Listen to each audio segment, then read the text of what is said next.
Dear friends, the war of Russia against Ukraine is the bloodiest page in new Russian history and surely the most shameful page since the Russian Empire times. Vladimir Putin has plunged himself deep into his own lies and the lies of his propaganda, and he really decided that he is the emperor of the world with great army. He lost and has no army anymore. But for him, accepting that he lost means losing his power. And the price for this denial and price for continuing this war will be dozens of thousands of lives of those 300,000 that he decided to mobilize to the war. This is a question of life and death. Today, any actions to prevent Putin from killing more people, or at least from killing yourself, are justified. Protests, evasion, corruption, emigration, use any option available to you. No one among those who let the government mobilize them will get anything good, only death or eternal shame.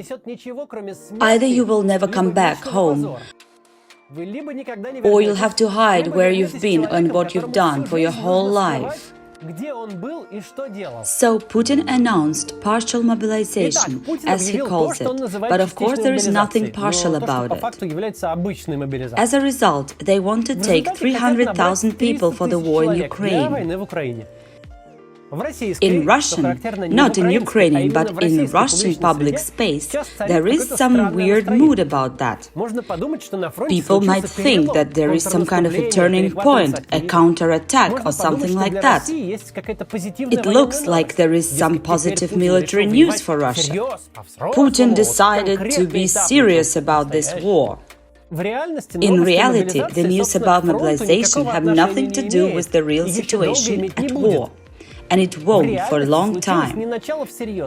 It's not about being serious, it's simply an acceptance of failure. Putin admitted that his army has been defeated totally, and now he needs a new army. It's an army of 300,000 of civilians, because there are no military people left. As I said in the beginning, this mobilization will not change the situation at war, but it will change the society a lot. For the first 6 months, Russia hasn't had any war with Ukraine.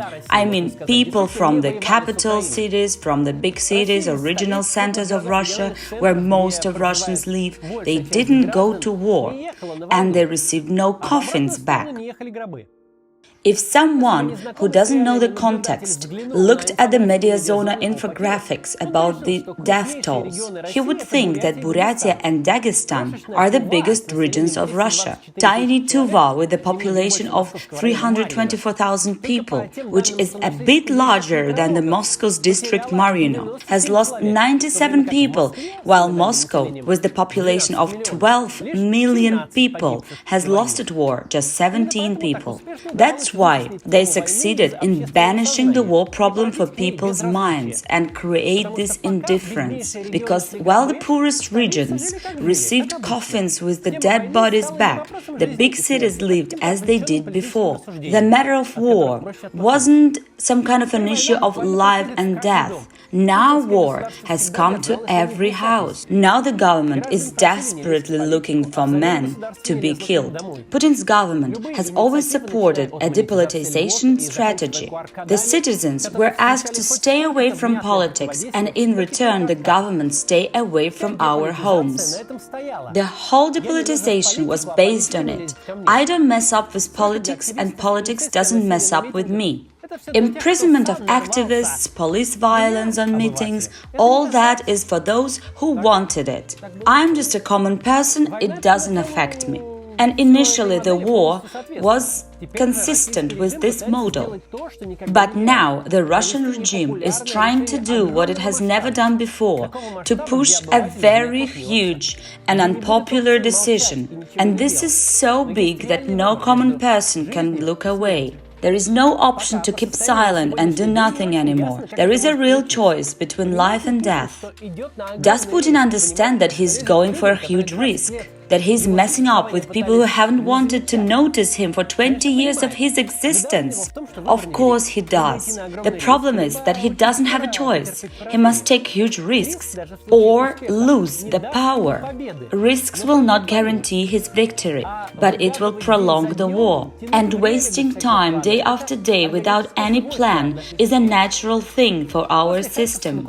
After the Kharkiv counterattack, Putin had to choose between bad, very bad, and a horrible scenario.